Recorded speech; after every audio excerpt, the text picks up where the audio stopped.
Germany, 1929 to 1939.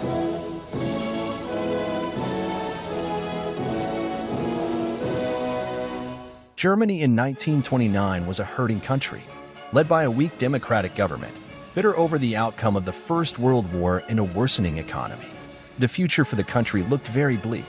After the end of World War I, Germany lost 13% of its total territory.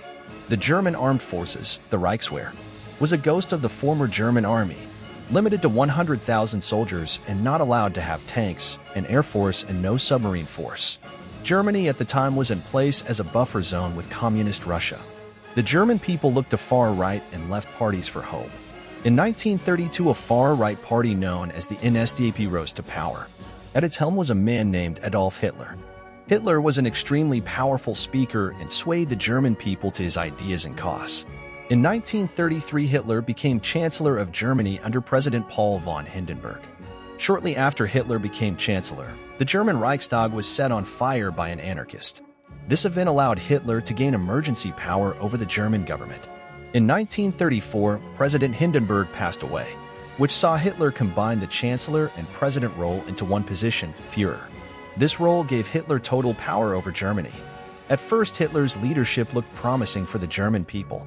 The Autobahn system of highways was expanded and the German industrial sector was built up.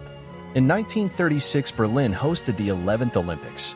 Even in 1938, Hitler was made by Times Magazine Man of the Year. Behind all of this was a much darker truth. Behind the scenes, Hitler had the SS under Heinrich Himmler and the SA under Ernst Röhm. In 1934, Hitler ordered the leadership of the SA purged and the remains to be absorbed into the SS, which became fully loyal to Hitler.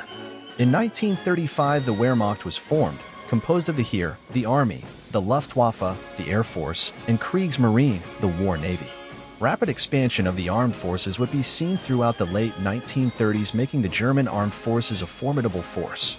From 1936 to 1939, the German army went from 560,000 men to 3.7 million soldiers, along with a larger armed forces. The German territory under Hitler would expand. In 1936, German soldiers entered the Rhineland and the Saarland joined Germany. In 1938, Austria joined Germany. Later in the year, Germany annexed the Sudetenland under the Munich Agreement. In 1939, the whole of Czechoslovakia was annexed and split between Germany, Hungary, Poland, and a newly formed Slovakia. By August 1939, Hitler had his eyes on the East. The German enclave of East Prussia sat divided from the German mainland.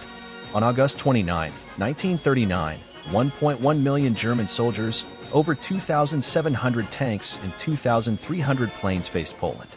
The next day would mark the beginning of the most deadly war in history.